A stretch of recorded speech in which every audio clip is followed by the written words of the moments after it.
Right. Okay, this is Angie and Andy doing an update, such as it is, on the Anchor Hill Wilfred Wong case.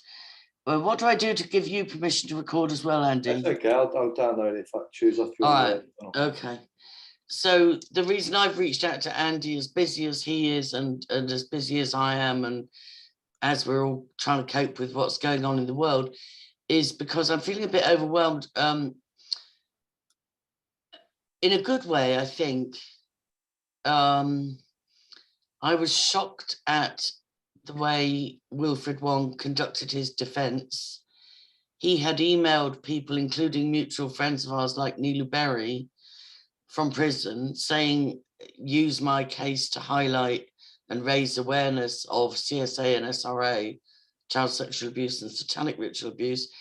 But actually in his court case, which concluded recently and lasted a month, he didn't highlight it, it seems, and conducted a very negative defense, you know, saying he was on a walking holiday and he just was supposed to get a lift back with the Stevensons and he had no idea they'd have a child in the vehicle, and all sorts of defense strategies that left me utterly shocked. And people, you know, the thing I will do and Andy will do as well is go where the evidence takes us. And so I could not deny that Wilfred Wong's defense was horrendous, absolutely horrendous. Like, it was like a theatre, it was like a stitch up. We both got almost daily updates from the court case, even though it was gagged and we didn't speak about it until it was over. But it's like theatre. The only possible thread I was trying to cling on to, because I always like to see the best in people, the only possible thread I was clinging on to was that maybe he's been, you know, tortured in prison and drugged and hypnotized, MK ultra'd to conduct a ridiculous defense that would absolutely come with a guilty verdict. But when I've looked at that a bit more deeply, we've had at least two other witnesses come forward and say, and this is what's so powerful about people reaching out to us, we've had two other witnesses come forward and say they were approached by Wilfred Wong months before the event, offering large sums of money to get involved with it.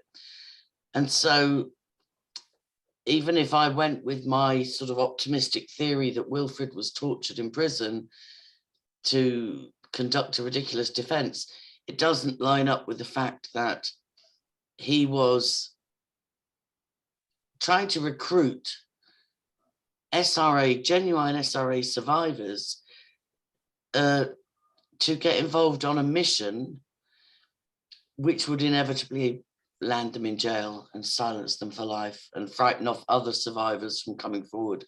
So I've had to just, despite trying with every part of my being to support Wilfred and believe in him, I've had to say, it doesn't look like the guy was up to good.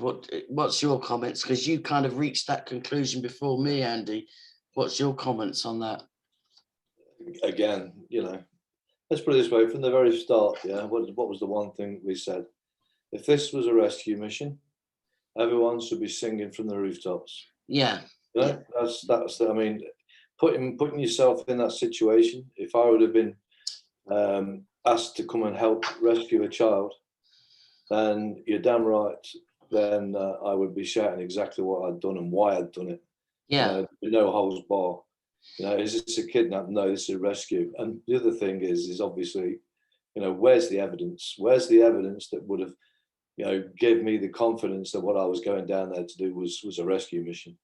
So I mean, the lacking of that evidence being put out or shared about was disgusting, really. But now, like you say, some of that evidence has now come forward. Yeah, yeah. Andy and I have been, I don't know how long we've been reporting on this, to the best of our ability, and as honestly as we can, and because we're outside of the UK with some liberty. But we recommended right from the beginning that the plaintiffs not put their faith in the judicial system as it exists, and also that the evidence bundle be forthcoming. Well, belatedly, I've been sent a large, and Andy's been sent, both of us were sent it, a large portion of the mother's evidence bundle. And belatedly, we've had another SRA survivor contact us and say, Wilfred Wong approached me and said there was big money to be earned if I would help with a rescue mission. And this person was a previous client of what seems to be a genuine therapist, Janet Stevenson. And it was Janet Stevenson that said to her, you know, you should meet Wilfred Wong and talk to him. And this SRA survivor, and we won't name her at this stage, we are in contact with her, but it's not fully embedded yet. But she said that she smelt a rat, and she laughingly refused the enticement, saying, I'm the kind of person that would mess up and end up in jail. So sorry, yeah, you know, thanks, but no thanks. And she also tried to warn, according to her testimony, she tried to warn Janet and Edward Stevenson. She said, this smells fishy, it could be a trap, don't get involved. So, and then she was asked to give testimony for the court to that effect. There was another witness that appeared in person giving similar testimony. And this lady was also invited to give testimony, but curiously, she was asked to give it by video link. So she submitted a statement, which was very honest, according to her, saying, you know, I was approached and asked if I wanted to get involved with a rescue mission, and I was told there was big money. You know, we've heard sums of £2,000 for each person that got involved, whatever. And she said, I not only declined myself, I warned Janet and Ted off it and said it smelled fishy to me.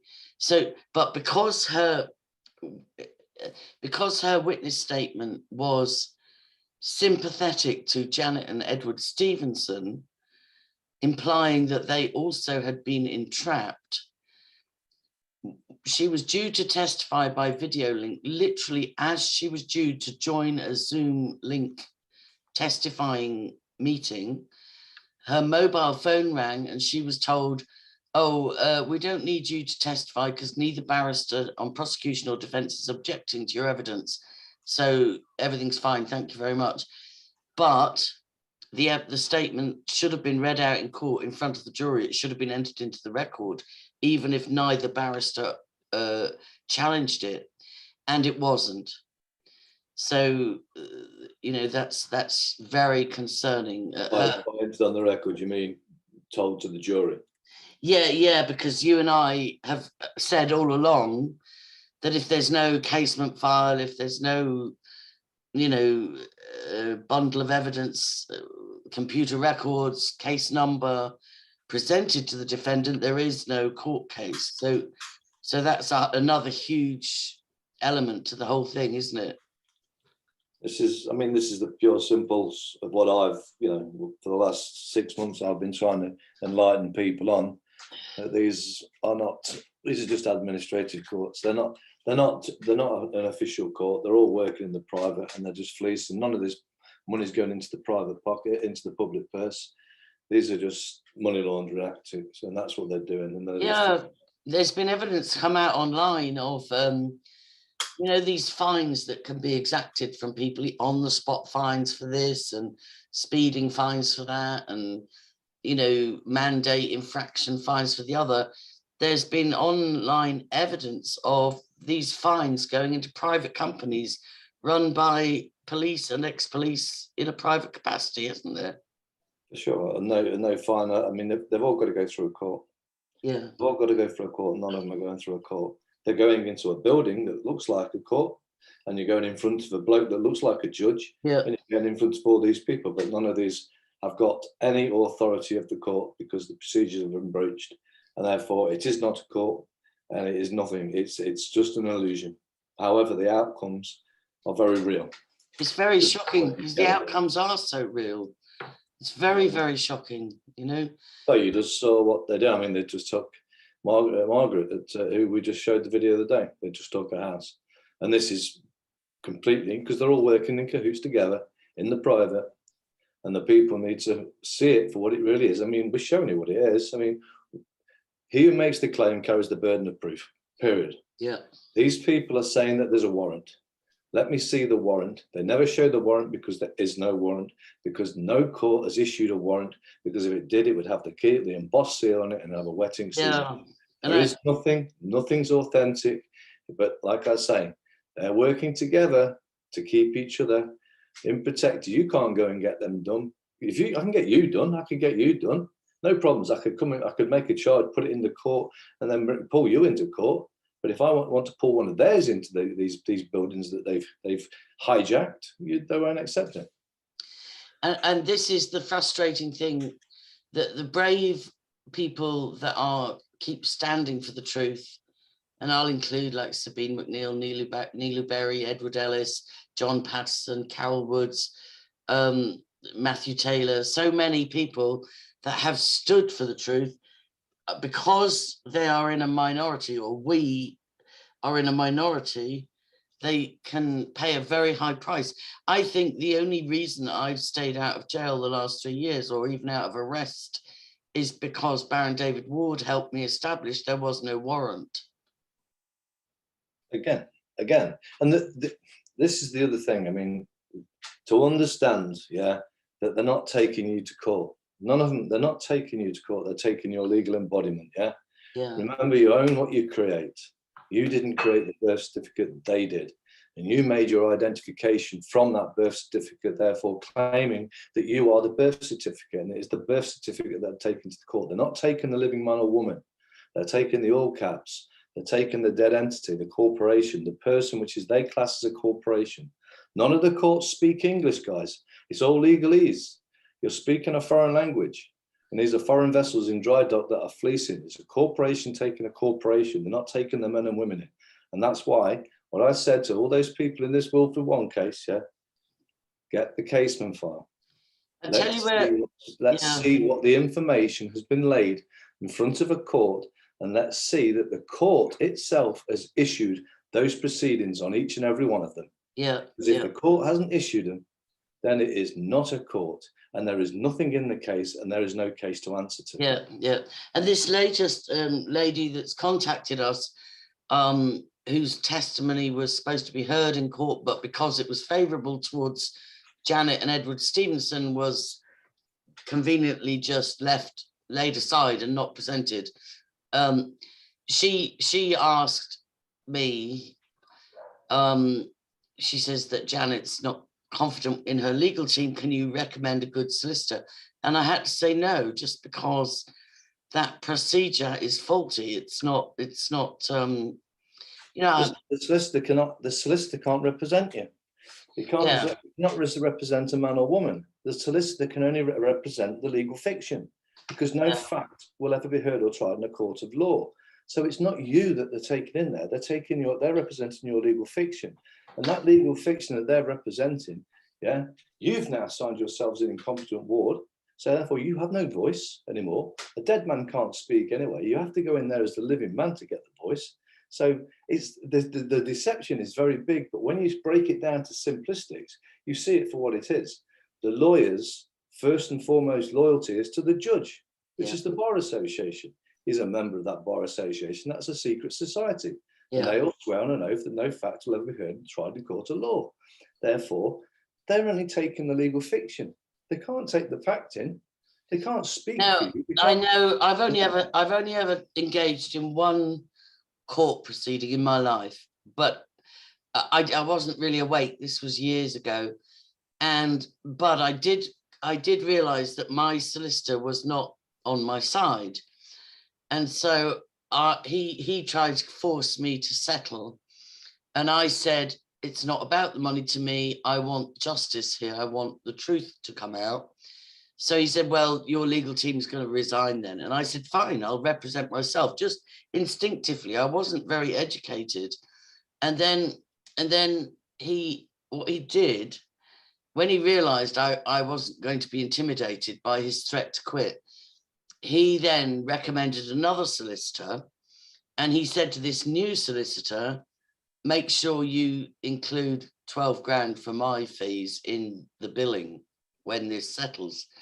The new solicitor's barrister again tried to force me to settle, and I said again, no, the judge has agreed to hear this. I want to go in front of him because I feel passionate about this and I don't care about the financial outcome. And he stitched me up by saying I'd settled. He told the judge it was quite a long way for me to go because it went to the High Court in Dundalk, and it was quite a long way for me to drive there. And he got in front of the judge and said, oh, Your Honour, there's been an out of court settlement. And by the time I arrived, I'd messaged him and said, do not settle. I'm driving, I'm en route. Do not settle. I want to go before the judge with witnesses and evidence. And it was too late. He told the judge, once the judge had stamped the case, settled out of court, the only option I was given was to prosecute or bring a case against the barrister. Now, I got quite a healthy settlement, 3 times what the original solicitor tried to get me to settle for, but it was not the point. I wanted to go before the judge and have it be in the newspapers and have it exposed what I was trying to expose. So I got stitched up by both. But what I'm saying is the question is, how could that lawyer have done that when you instructed him not to? So how could that lawyer do that? Well, the simple point is this: when you sign for a lawyer, you sign yourself as incompetent. Power of attorney away. No longer speak, and he is the one who speaks for you. So he has your power of attorney. Given him your power of attorney to speak for you, and he worked for the judge. That's exactly what happened. He went in front of the judge and told a lie. Correct, and that's how it works. That's how it goes, and that's why people say, "I need a lawyer." No, that's the worst thing in the world you can do. Yeah, because you've just lost straight away. You've lost. But most people are scared of legal proceedings and threats of losing things and having their house taken, their car taken, scared of the unknown. The children scared of the unknown. They don't understand how the court process works. So therefore they're scared of it. Take your due diligence. Go and do your due diligence. Work out how a court should work, and then ask the question. Because they're claiming it's a court case. Now produce the material evidence to show me the evidence that this is a court case. Okay, so let's just I want to share. I wish people wouldn't send me stuff on WhatsApp because I can't share that to my computer. But there's been a new mainstream media article which goes into detail about that it was an SRA case, which is, going to annoy the judge because she tried to say that nobody was allowed to report that the supposed kidnap gang included the mother, the auntie, and a counsellor and her husband. Here it is, right. It's here's the quote: satanic abuse fears led gang to kidnap a child. It's from the Herald in Wales. Now, I will at some point transfer this to my computer, but for now I'll read it out. So I'm reading this, and you can verify this. I'll get the date. Even 2 weeks ago, the journalist was Carly Newell. It says satanic abuse fears led gang to kidnap a child. So it says a gang of 6 people kidnapped a child after they feared the child was the victim of satanic abuse. A month-long trial was held in Carnarvon Crown Court in July 2021. However, a court order was imposed on the case, which prevented any press coverage of the trial. And that's a huge red flag. However, the restriction has now been lifted. Now, it was lifted with conditions, but thank God people have not abided by those conditions, which was to just call it a crazy anonymous kidnapping gang. Well, for a start off, they've got to prove it to a court before you can be in contempt of it. Yeah, exactly, So Carnarvon Crown Court heard how a child who cannot be named for legal reasons was snatched from their foster mother's car in Anglesey in November 2020. 8 people were originally believed to have been involved with the kidnap. Hill, which is Anke Hill, the mother. See, this is not identifying who people are. Jane Going Hill, who's the aunt, who I think was actually complicit, but that's just my opinion, of Pump Street Holyhead, and Christine Ellis Petley, who I also suspect was complicit but cannot prove so, I'm allowed an opinion, of Holyhead, all pleaded guilty to conspiracy to kidnap. Wilfred Wong of Camden, Janet Stevenson, 67, and her husband, Edward Stevenson, 69, both of Parnell Close, Maidenbower, Crawley, all denied the charge but were found guilty by a jury. Karen Sawford was cleared of all involvement. Now, when she went to seek restitution for having spent 9 months in jail, Karen Sawford, her solicitor, again, this comes back to solicitors, her solicitor says, oh, you weren't found not guilty, it was just insufficient evidence, so you can't get any help in getting over spending 9 months in jail. The 8th defendant, Robert Frith, who was due to face the same charge, was found dead in his prison cell last year. They don't go into any detail, alleged suicide by a Tesco plastic carrier bag, blah, blah. Oh, well, here they are, maybe I'm wrong. Former psychiatric nurse Robert Frith was found in his cell while he was remanded into custody at HMP Berwyn on November 14th, 2020. So they were arrested on November 4th. 10 days later, he was found dead. All right, so I apologise. This is probably the most comprehensive report in the mainstream media so far. The circumstances, oh right, maybe not. The circumstances around Mr. Frith's death have not been treated as suspicious. Can you believe that? Can you believe that? Not been treated as suspicious.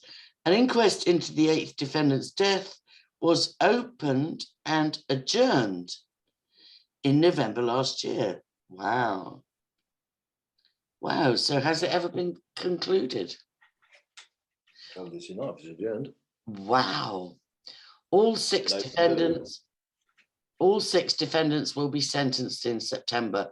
Now, the original sentencing date was set up as something like September 29th, but we've already been advised that one of the barristers said that she was on holiday at that time. During the trial, the court heard how Anchor Hill 51 snatched the child, they should say her son, from their foster mother's car outside the home. Wilfred Wong, 56, threatened the child's foster mother with a knife, the court heard. The foster mother's child was also in the car at the time of the incident. The court heard how Wong, a campaigner against satanic ritual abuse, was contacted by Hill, who believed the child was a victim of satanic abuse prior to being fostered. Now, I want to check that out with the 2 family members, or one family friend and the father of this mother, Anchor Hill. I want to ask them, who did Anchor first contact? Was it Wilfred Wong or John Wedger? Because it's been confirmed in this recent communications that John Wedger was contacted and was in communication with all the players. He was in communication with everybody. That's been confirmed. So I'm going to ask both the childhood friend of Anchor Hill, who sent us a big lump of the evidence bundle, and maybe the dad, although the dad's 83 and this is killing him. But I'm going to ask, did she contact John Wedger first or Wilfred Wong? Because John Wedger was definitely in the mix. And then it says, yeah, so I'll just read that again. The court heard, okay. But the court heard how Wong, a campaigner against satanic ritual abuse, was contacted by Anchor Hill, the mother, who believed her son was a victim of satanic abuse prior to being fostered. Now, I'm adding in son and mother because it's not in this article. I'll put it in the links. The allegations were investigated by police, but there was not enough evidence to support the claims. Now, according to secret family courts or according to police. A phone record produced in court showed that Anchor Hill and Wilfred Wong had discussions spanning many hours over the phone. Wilfred Wong helped Anchor Hill contact Janet Stevenson, a counsellor who works with victims of satanic abuse. Now, at the moment, the premise I'm working on is that she's been entrapped. I may be wrong. I was wrong about Wilfred, it seems, at this moment. But this is at least the second, survivor or concerned parent that's been directed to Janet Stevenson, who is a renowned therapist of SRA survivors. So now it continues. The gang members worked with him to construct a complex scheme and plan involving code names and a clandestine rendezvous at a railway station in Bangor, where one arrived by train and followed the other through the city at a distance. A horse box with a secret compartment was also considered by the conspirators as a means of smuggling the child. And again, we come back to, why was that biker never even questioned about the secret compartment he allegedly built in the horse box for a failed attempt, which the child referenced. The child gave evidence by video, which was a couple of months old. But when the child was being questioned by the police, and they said, and how did you, something like, how did you feel when they grabbed you? He said something like, do you mean in the horse box or the car? And they quickly diverted the child off that evidence. Yeah.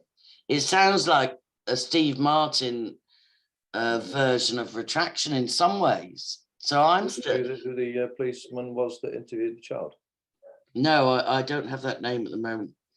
So then it says, Anchor Hill snatched, what? This is awful. This is shocking. I don't know if this is a Freudian slip.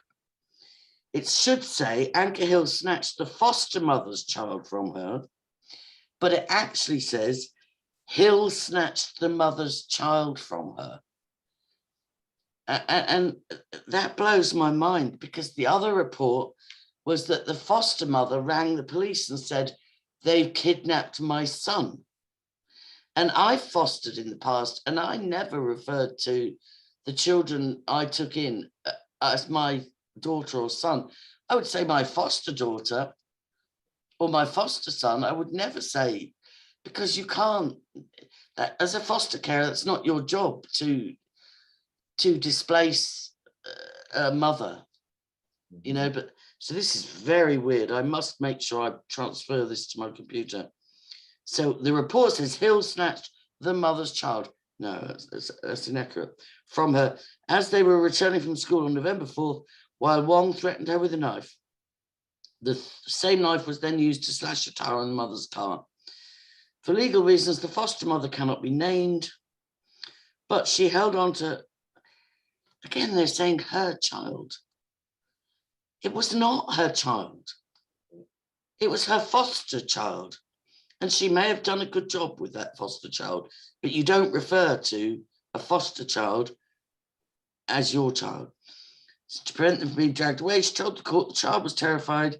They kept calling my name and asking me to help. I tried to hold on as much as I could, but then someone came around the back of me and held a knife to me and told me to let go. So, even though this reporting is braver than the others, it's still not accurate. In a vehicle with fake number plates, the child was taken to a country lane outside Bangor, while in another car, Anchor Hill, the mother, Wilfred Wong, the supposed activist, and the child were prepared to travel to southeast England. Going Hill and Christine Ellis Petley acted as lookouts on the bridges from Anglesey to mainland Wales to spot any police activity.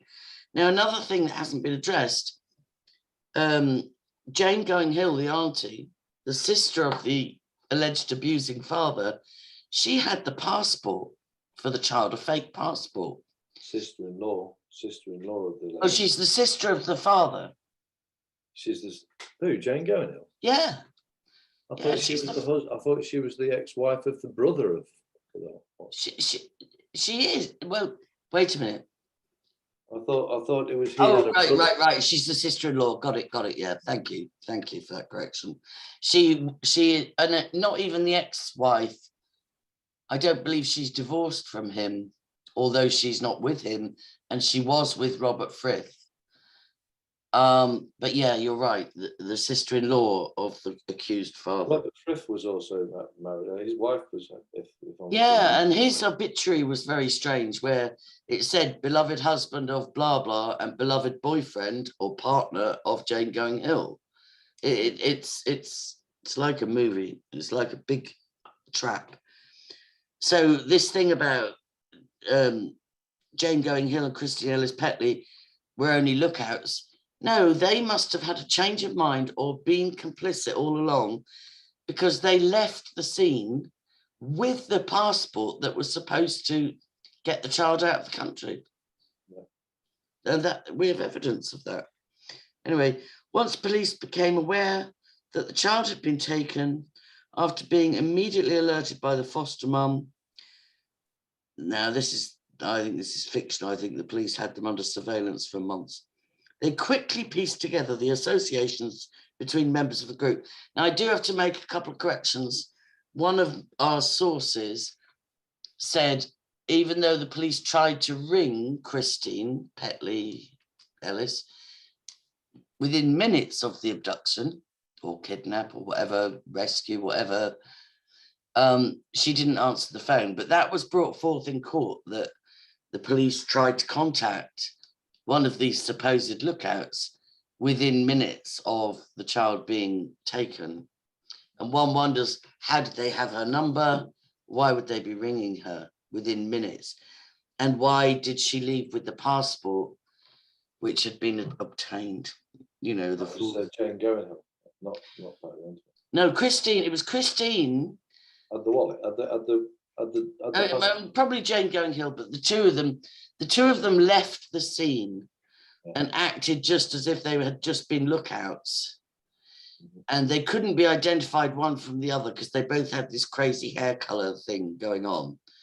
So they couldn't be differentiated between. But they were in possession of the fake passport, or the passport that didn't belong to the child. But they didn't give it to the rescue team, supposed rescue team. They went back with it.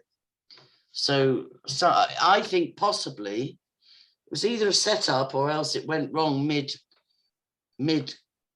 went chaotically wrong mid operation. I don't know. Some of what Andy and I are doing is just asking questions and looking at various possibilities, but much of what we're doing is based on evidence. So it says, after being immediately alerted by the foster mum, they quickly pieced together the associations between members of the group. No, it became evident in court. They were surveilling, the police were surveilling who was emailing who had secret email addresses, who was phoning who. They had everything. So I don't believe they quickly pieced together. This was well, like you say, I mean, there was an attempt previous to this that they was busted with. So yeah, you know, come on, you know damn well they're watching it. They'll watch the whole thing. And like you said before, if they'd had a failed attempt in a horse box with a secret compartment in September, who in their right minds would go ahead with another attempt 2 months later, or 7 weeks, 6, 7 weeks later? I don't know. A desperate mother might. At the moment, I'm still hoping that the therapist and her husband, plus the mother, were entrapped. And I'll go where the evidence takes us. I'm not attached to being right about that. So it says the hire car was then seized later that night by officers on the M1 in Northamptonshire. In his denial, Wong stated he was in North Wales for a short walking trip and had arranged to get a ride back with the Stevensons. He told the court, I'd have been more of a liability than a help with any abduction plan. I would have been too old and too slow for that sort of thing. Rubbish. Absolutely, that's rubbish. His story did not convince the jury, and he and the Stevensons were convicted after 8 hours of deliberation. Janet Stevenson's lawyer has indicated she will appeal the verdict. And that's another disturbing thing within that court case matrix. you normally only have 28 days to appeal. And like you said, there's no case, so why would you appeal a case? Are you appealing? But in that matrix, yeah, you only have a short amount of time to appeal, and her legal team was dragging their feet, which is why this other person reached out and said, can you recommend a good solicitor? And this is where we said no. Oh, I said from the beginning, you've got to give the command, give the instruction to your lawyer to get the case on file view, to see what information has been laid before the court, for the court to be genuine. Because you've never been served with any position. You know, if the proceedings haven't come to you from the court, who's giving you these? So anything that goes on in this building now, because it's no longer a court, anything that's happening in there, it's all staged anyway. They can work out exactly what they do want or what they don't want, because there's nothing legitimate about the case. It's a completely illegitimate counterfeit. I know. Case, period. I know. And that's what I still say this will be. Well, until I'm proven anything different, yeah. Do you think it's too late, even though we tried to recommend this to Anchor Hill via her family 6 months ago? Do you think it's too late for them to rescue it, even though they're in jail awaiting sentencing? Fraud negates everything. The question, I mean, this was the point, you know. Well, like what Anthony says, we're not here to discuss whether or not someone is guilty or not guilty. The point is here, two wrongs don't make a right. Let's make the case. If the court is to be run and run correctly, then this is the procedure that it must have been done. If it isn't, then why not? If they had all the information, they've got them banged to rights, which they did. They had them banged to rights. The only question was whether it was an attempted rescue or whether it was a kidnap. There's where it lies. And in that has to now come within the information of the satanic ritual abuse. Or should I say, let's because I mean, this satanic ritual abuse, this is where people is abuse, yeah, abuse. Satan is not this stupid thing with horns. What's it? These are people that are dark entities that are doing sick, horrible things. And so anyone that's doing dark, horrible, sick things, yeah, you can class that because that's what someone classes it as. So let's just put it as what it is. There was abuse being done on that child.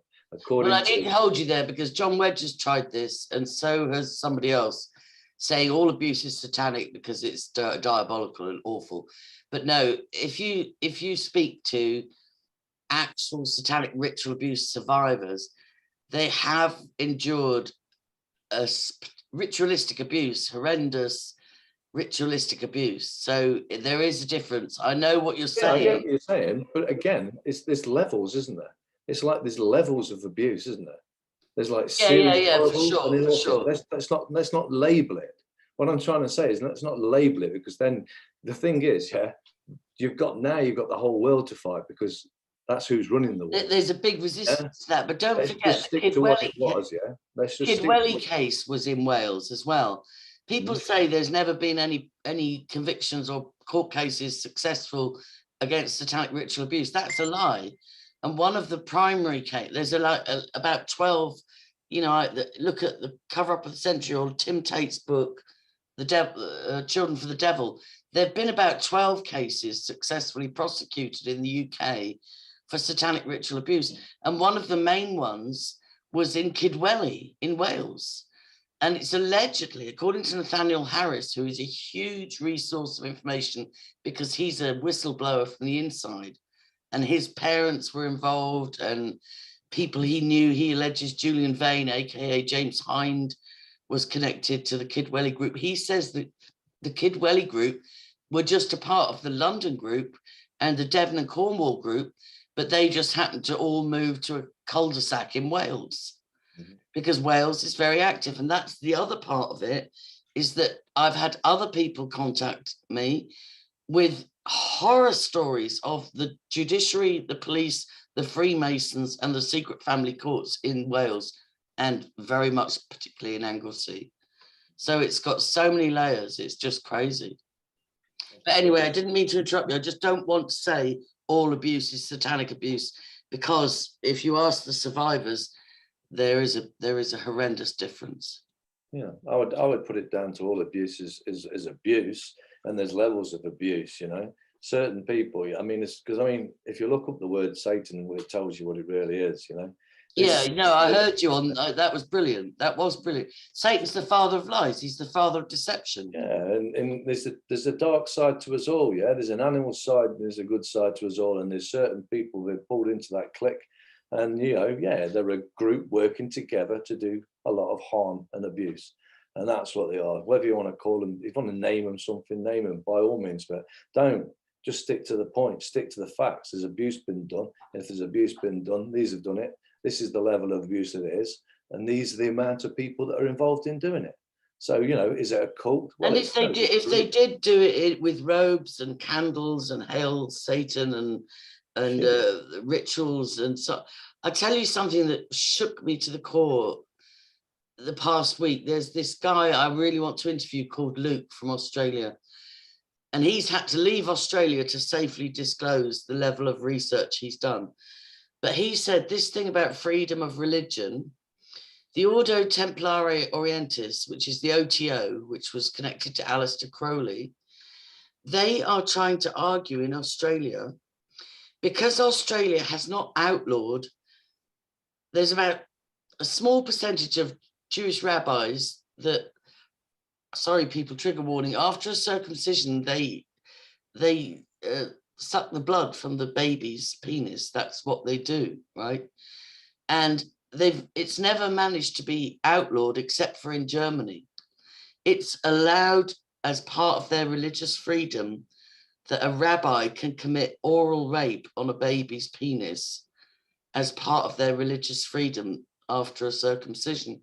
So the OTO in Australia are trying to use that precedent to say, we therefore have the right to have orgies / rituals involving children as part of our religious freedom.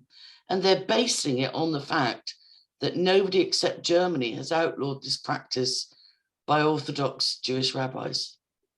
So this is when people say, freedom of religion, Satanists are just as valid and we should be allowed. I would go for more Talmud. I'd go for the Talmud.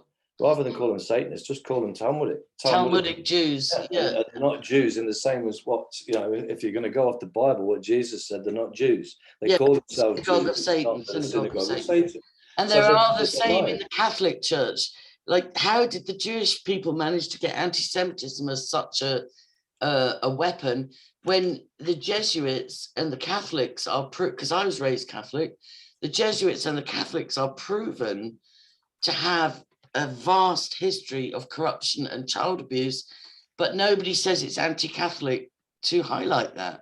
So why, if we highlight practices in the Talmud, is that considered anti-Semitic? It's in every religion. The Quran, it's in the Quran, it's in the Talmud.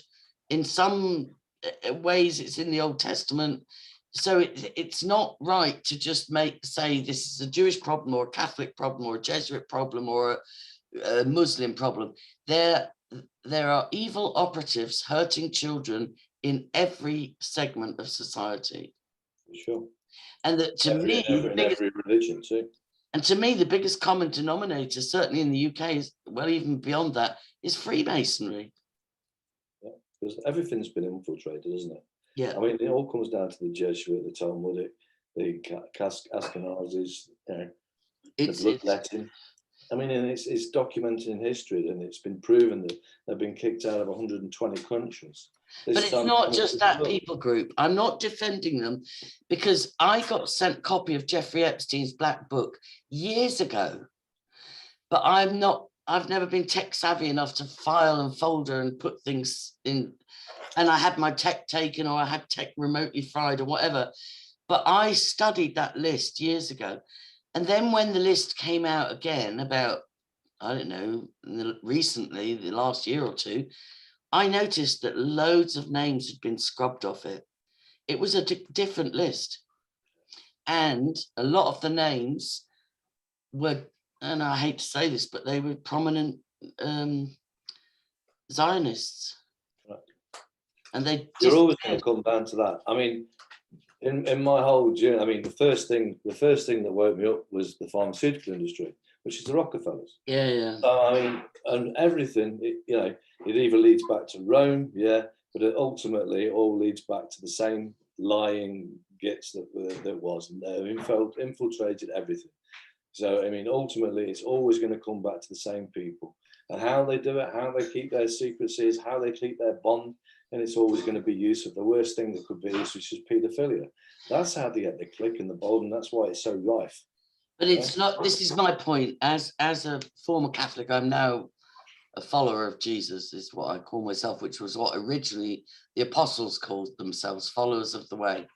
But as a former Catholic, I have to say there's just as much guilt laid at the Vatican as there is with the Zionists, and then It's a Jesuit anyway.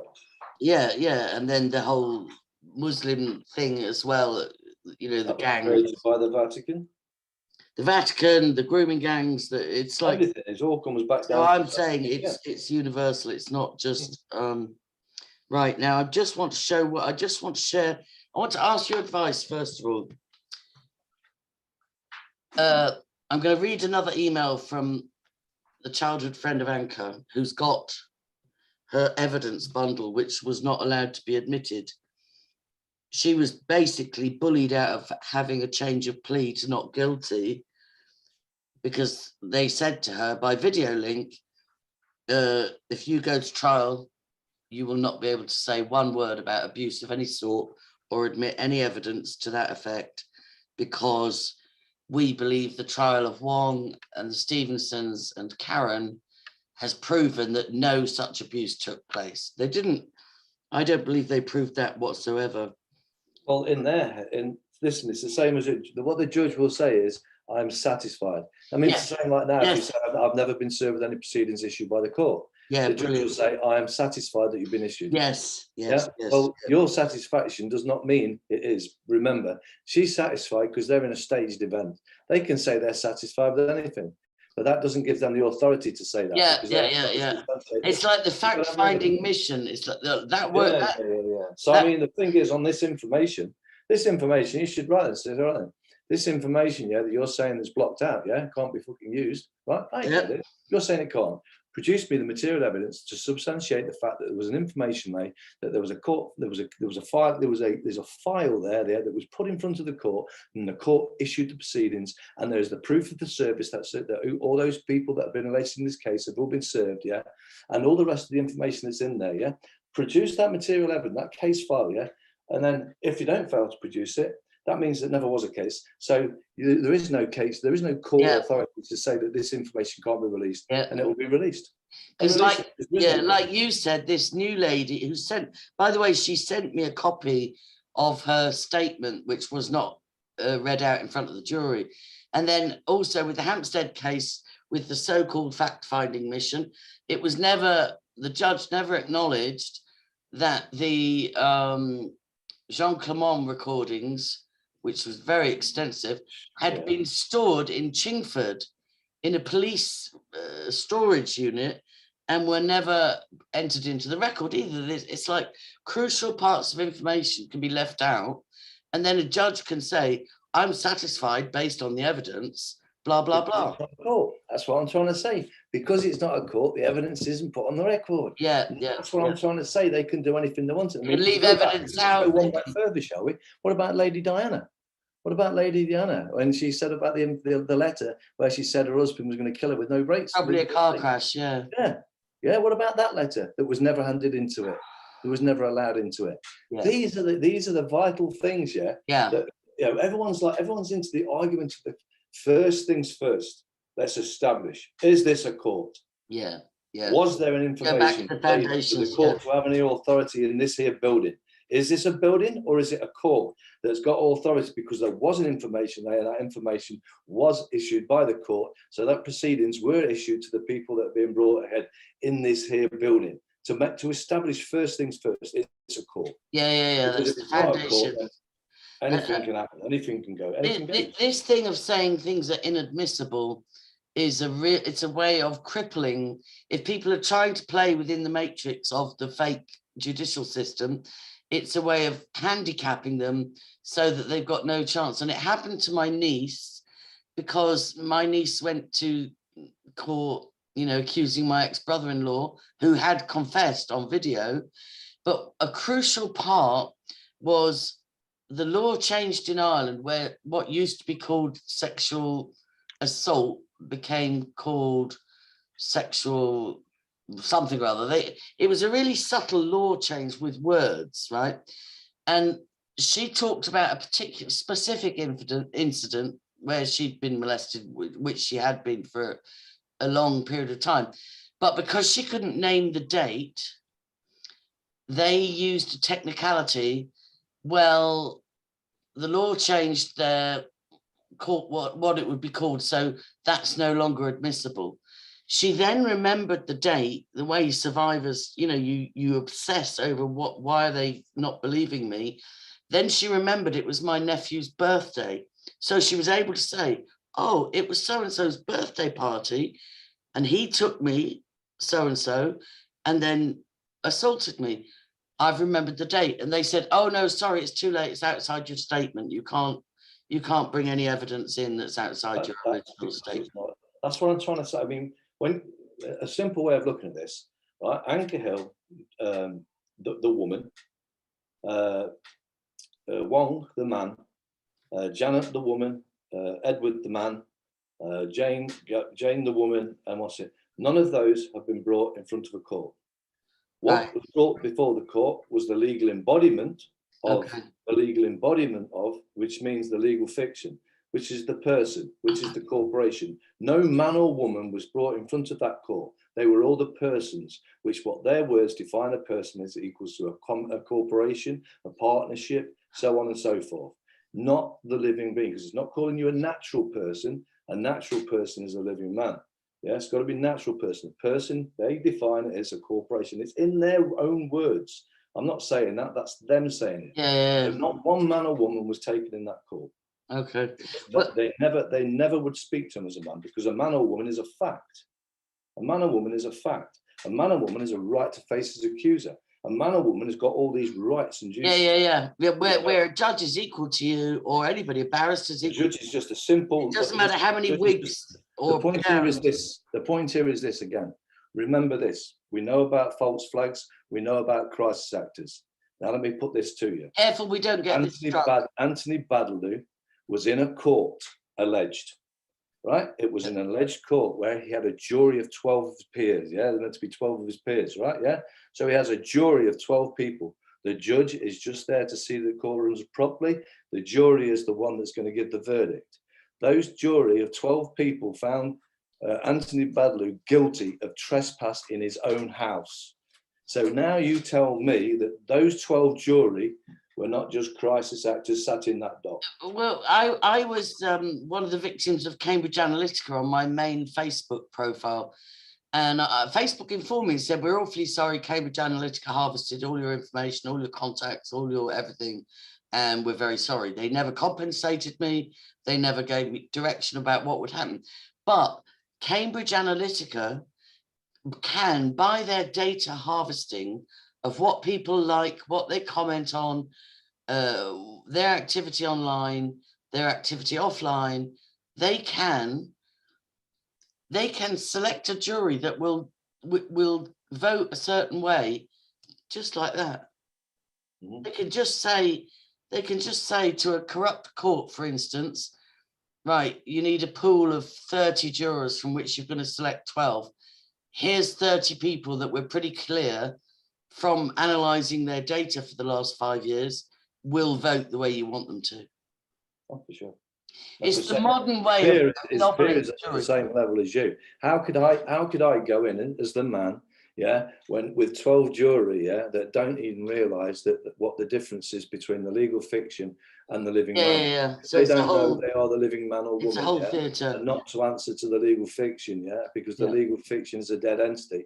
I've got 12 dead people in that jury. Yeah, who don't know any better. One living man standing here expecting. Which is like Anchor Hill and Janet Stevenson's friend approaching us now, even though they've either pled guilty or been found guilty and they're in jail and it's not looking good and sentencing is in September. Now they're saying, oh my God, you know, we didn't get justice. We didn't get, you know, like help. And I'm just hoping that with you and Anthony and I don't know, Baron David Wordsworth, whatever, the grace of God, really, ultimately, that those that are innocent will be found innocent and those that are guilty will be found guilty. Well, that's all justice who was it? Who was it that took them to court?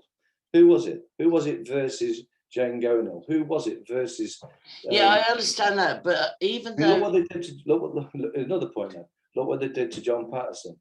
Apparently, it was meant to be the usual trio, Ricky Dearman, Karen Irving, DT Steve Martin, not forgetting the other two deadly trio, which was Katie Elizabeth Bourne, which was I wasn't familiar with that, and Julie Jones. Yeah, there was 5 people allegedly. John was telling me at the time. Right. When it come down to the actual court case, who was it that was taking John to court? Regina. It was the Queen. Okay. Yeah. So who was it? What is the Queen? Queen is a corporation. So it was the corporation taking in the corporation, Mr. John Patterson, in all caps. It wasn't John.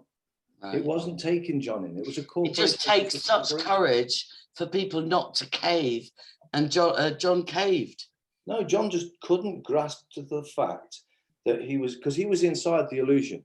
When you're playing the game of chess, you can't see the moves you're making wrong. But when you can step out of the game and look in, you can see where it's wrong. And John needed to say one sentence: "I have never been served with any proceedings issued by a court."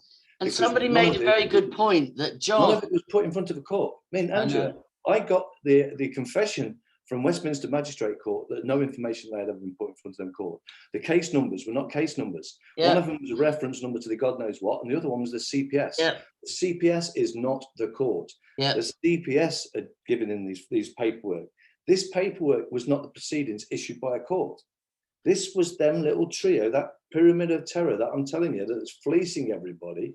This is them all working together. But it's by fear. It's by fear, because if somebody's drugged and they've been imprisoned or incarcerated for a couple of years and they're drugged, and then they're told, don't listen to those crazy conspiracy theorists, and I'm your solicitor, I'm on your side, and I'm going to get you a good deal, and just stay quiet and I'll sneak you out quietly as long as you stay gagged for the rest of your life.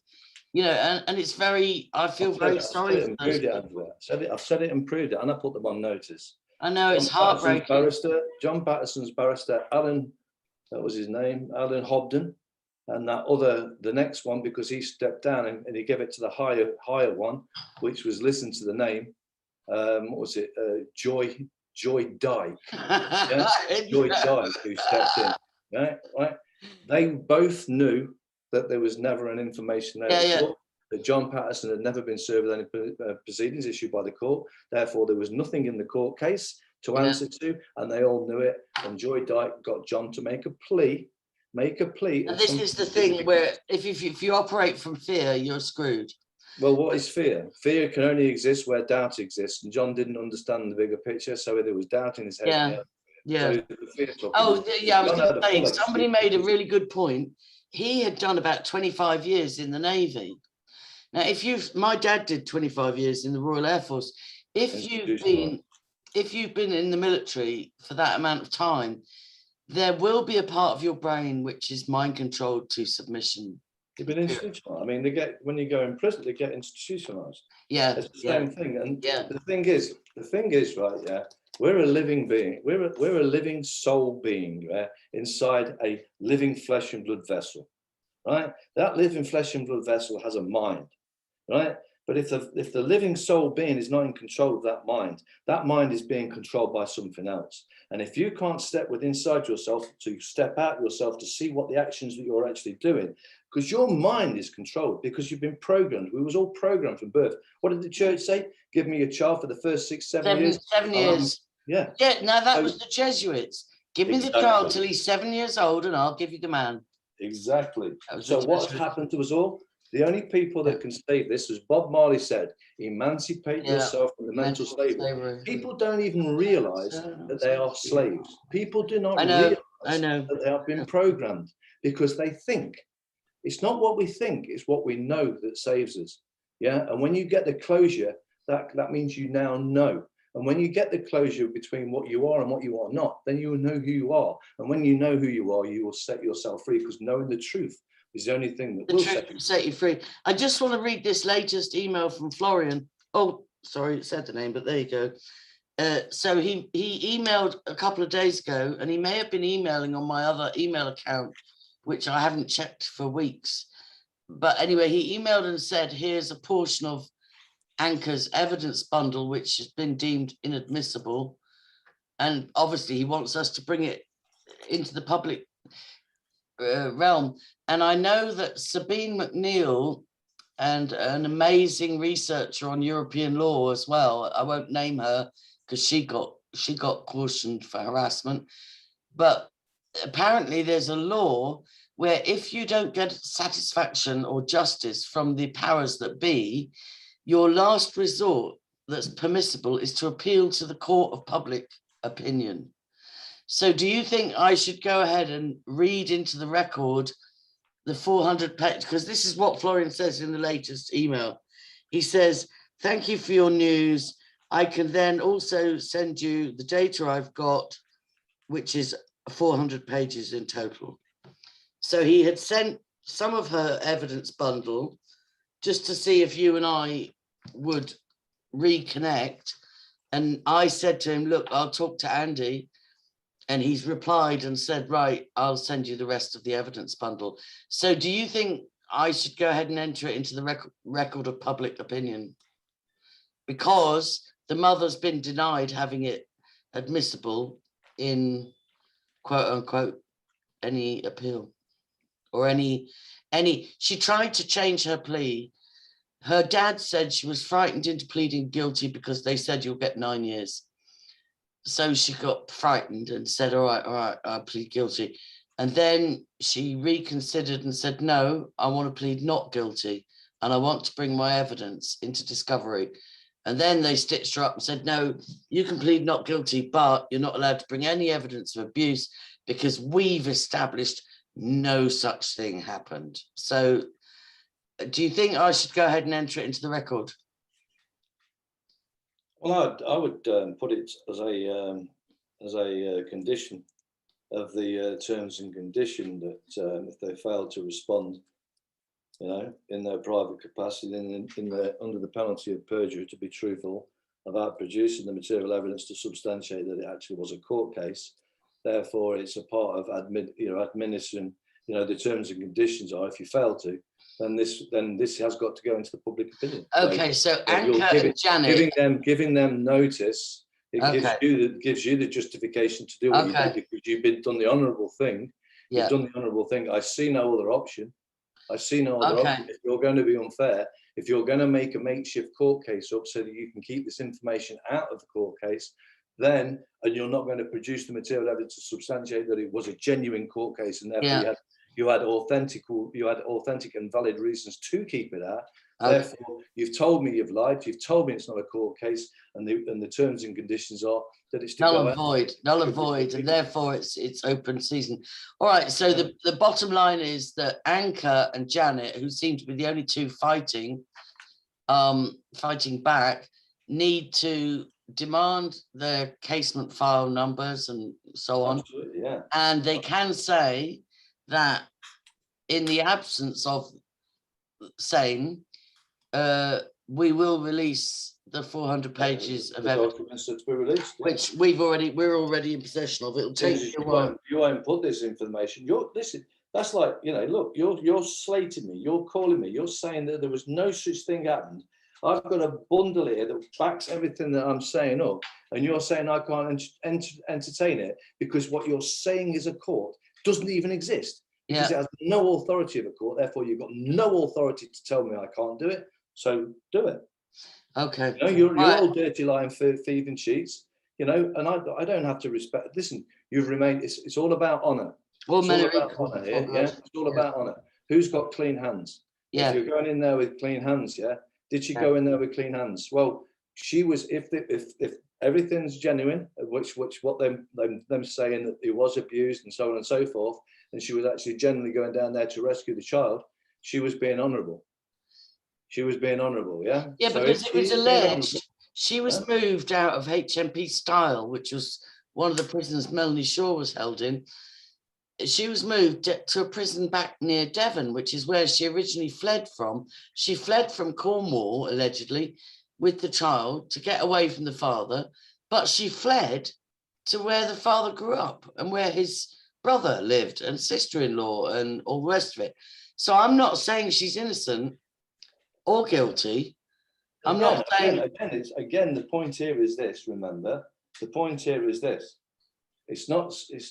Remember, it's not about the guilt. I mean, because at the end of the day, yeah, it's not the guilt or innocence, it's the validity about the case. Yeah. Before we're arguing about a case, we have to establish that it's a case.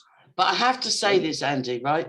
I don't want this legal technicality to let guilty people off the hook. This is the point. This is the point, right? Yeah. Listen, a wrong's a wrong, yeah? Yeah, wrongs are wrong, regardless. Yeah. So who's responsible for letting off a criminal? The man who pointed out that the courts have been corrupted, or the court that was corrupted? So in other words, all the innocent people, yeah, that have been found guilty, yeah, through a corrupt court must now suffer because some other ones that were guilty. But some of them were guilty. So I know what you're saying. So the point is very clearly, if there is a crime being committed, then they can, because there was never tried in the first place. So if the genuine genuine evidence in the first place, they can now take them back to a real court. Okay. And they can have actually, as we should all be able to have our say. Be accountable. We have to be accountable for our actions. Absolutely. And we must, and at the end of the day, the whole thing is, there is never, and this is what my whole 7 years basically, there is never going to be justice until we have a court. And we do not have any courts yet. There is no courts. There are no courts. And until we hold these courts accountable and take them back in control of the people, because the people, they're the courts for the people. And we are the ones. See, this is the thing about government and what people, not persons, what people need to understand is the people must stand, because it is the people that created government. You control what you create. So it is the people that are going to hold the government control. The government created the person. And if the people are going to stand as persons, then they're going to be controlled by a government. And the reason why there is a government or alleged government or a corporation, yeah, the reason why they've got the power is because the people are asleep. Yeah, asleep. But that's mind control. That's MK Ultra. That's been going on for 100 years. Well, everyone's under MK. Everybody is under. They absolutely are. Everybody. I do want the innocent to be, you know, I want the innocent to get justice. I don't want to dismantle the system to the point where the guilty get off scot-free. We're not talking about, that's what I'm trying to say. I've never said, oh, governments will remove itself, because the people, once the people become mature, you know, and stopped acting like the minor, stop thinking that they're a piece of paper, stop identifying themselves as a placenta. People need to get that in their heads. As long as they identify themselves with their passport, their driving license, or their birth certificate, they're saying that they're practicing necromancy. They're being dead, whether they care to understand it or not. That's the fact. Anybody who identifies themselves as that, they are identifying themselves as a fucking placenta. And therefore they are dead, and therefore they don't have a voice. And therefore these idiots, and they're not idiots, they're just evil. They just know the game. It's just a game to them. They've got no empathy. They've got zero empathy. And they've corrupted the system. They've corrupted the system. They've figured out how to screw you, because they're not taking the woman or the man into the court. They're taking the legal fiction, and the man or woman's walking in blindly. Because and contracting. Because even when I went and made a voluntary statement 3 years ago, I wasn't arrested, I wasn't charged. I was picked up by the Gardaí because I had no car at the time, because it had been taken because of the trolls. And then they dropped me back again. They were laughing and saying, you haven't been arrested and blah, blah. But they were, even then, I knew enough 3 years ago. They were, I wouldn't say I understand. And they would say, blah, blah, blah. Do you understand? And I'd say, I hear you. I'm not going to say I understand, you know, like I'd follow Ben Gilroy. Anyway, let's not go too deep. I want to keep this focused on for the moment, because I think we've got a chance to stop. I think we've got a live court case. I'll just read this little piece out, right? Yeah, because this is important. Yeah. All right, go on then. I've just made a post. I've just put it out on Facebook. So it's got like man or woman. First and foremost, we are living souls having a material experience within a living vessel, and therefore whole, with a self-determination, governance, and a moral duty to one another, as we are all equal in the eyes of the divine and natural law. Yeah. Not forgetting we all have our unalienable rights intact. We were all born with them. No one, you don't get given them. They're yours. Every single one of them. Absolutely. Absolutely. Right? Secondly, the person, those whole people, those men and women, who now choose to be the person, have chosen a career in a certain compartment of the public civil sector, have chosen to be compartmentalized, to act or perform duty upon that which will depend upon the information input and training given to those to follow orders. Order followers, An order follower has no morals, period. And someone that is divided isn't whole. That's an obvious. Which is the point. Just let me hold you there. That might be the explanation as to why John Patterson caved, because for 25 years he was an order follower in the Navy. That could be in school. There was everybody's been brought up to be an order followers. I know. Yeah. So all you listen, because this now goes out to all the police out there, and all the people in public, all those men and women. My niece has just joined the Gardaí. My niece has just joined. This goes to your niece as well. Then all members of the public, all people that are in the public service. So all of you order followers within the public and private sectors, remember this: first and foremost, you are a living soul having a material experience with a living vessel, within a living vessel, and are therefore deemed whole, with the ability of self-determination, governance, and a mind of your own to accept or reject an order. Yeah. And you have all a moral duty to others, as we all have, and all are equal in the eyes of divine and natural law. And your unalienable rights end where our rights, or my rights, begin, because we are living on a geometrical level playing field with a rule one, rule equal, and those who remain in honour retain their unalienable rights. And those inalienable. It always bugs me when it's inalienable rights. Unalienable, doesn't really matter. Enough of the corporate deception. Those evildoers can no longer hide behind their corporate veil. You are visible for we the people of the world to see. Okay. Of one's own volition, motu proprio. You have nowhere to hide. The light is true, is here. Continuing is futile. Surrender while you have chance to save any form of grace. We know you're all liars because liars are liars because they know the truth, and the truth is out there for the world. Everybody has a conscience. That's what I said to you last time we talked, and I didn't record it. Even our parents who submitted to medical authority and police authority and government authority, they still had a conscience. There must have been still something inside them that says, oh, that doesn't feel right, and this is what we have to rediscover. Let me put it this way. When I took that one step inwards and made one pact with myself to be 100% truthful and honest, that was the day, that I became conscious again. Yeah. And when I became conscious, I also became conscious everything that I believed was true that I was doing was wrong, and that hurt me. And I told you, I cried my fucking eyes out. I know. I remember having the flashbacks of holding my son. But I think you over-punished yourself for that. No. You can't over-punish it. No one can tell you. Like I said to the coppers when the coppers wanted me to work for them, I said, no one will ever find out. No one will ever hurt you.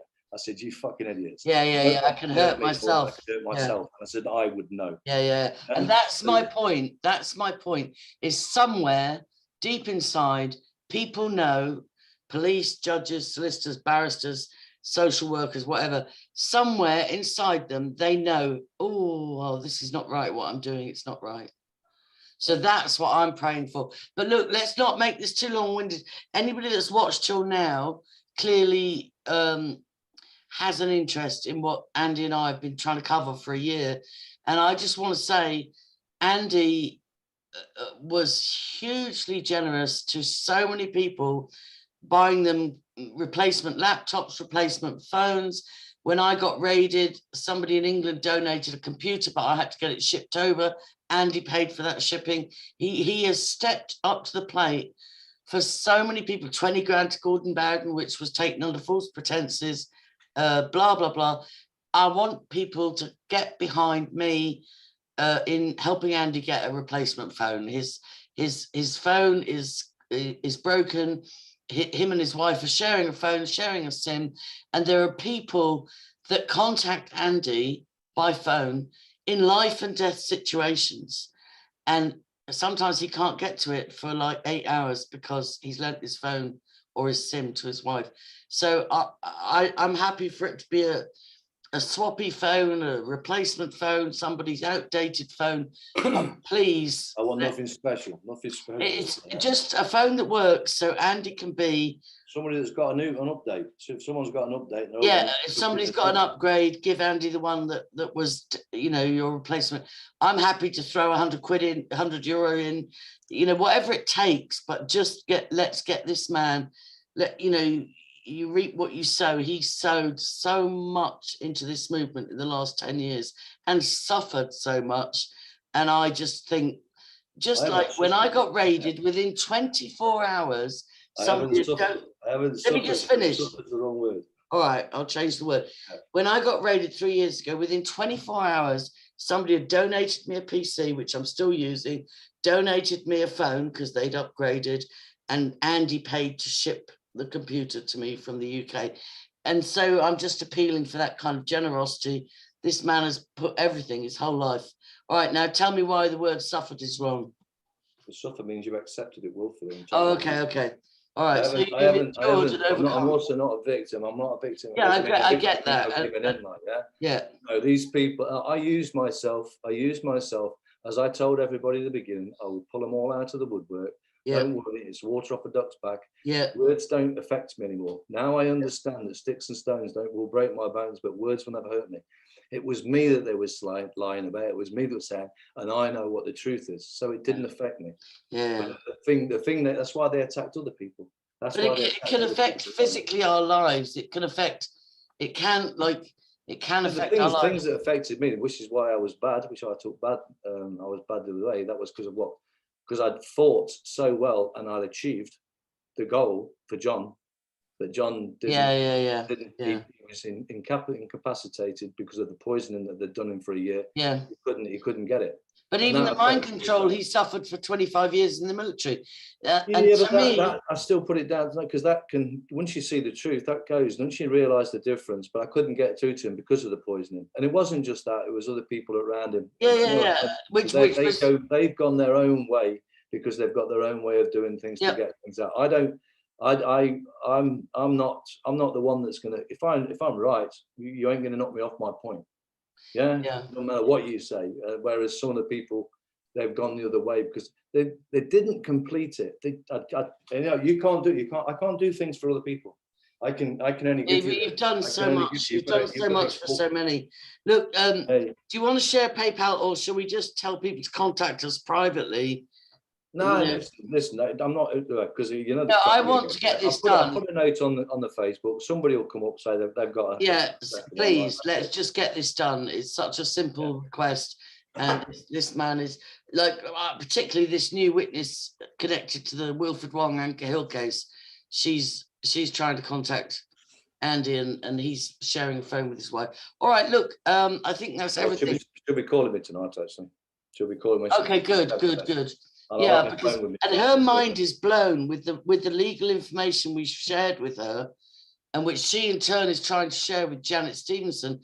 Janet Stevenson is going to have to be brave and eradicate the power of attorney that she gave to her legal team and represent herself. Absolutely. I mean, she stand in the truth. Stand in the truth. She stood in the truth anyway. She's told the truth, hasn't she?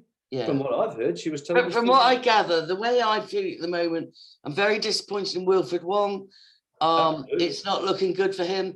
I'm still hoping the mother is a genuine mother devastated for her son. And I am believing that Janet Stevenson is an authentic therapist who got entrapped. From what I've seen of that case and listening to it all, like they was pulled in. They actually did 100% go in there under the rescue mission. Huge entrapment. Huge entrapment. Yeah, absolutely. Like who would go around vulnerable survivors that are in therapy and say, would you like a couple of grand to come on a rescue mission? I've heard John Wedger say that to people, but like who in their right minds would do that?